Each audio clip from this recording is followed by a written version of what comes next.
Few creatures of the night have captured our imagination like vampires.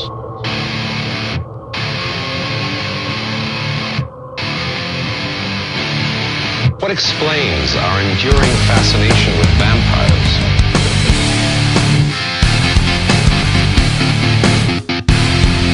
What is it about the vampire myth that explains our interest?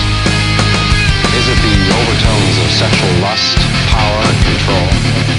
Or is it a fascination with the immortality of the undead?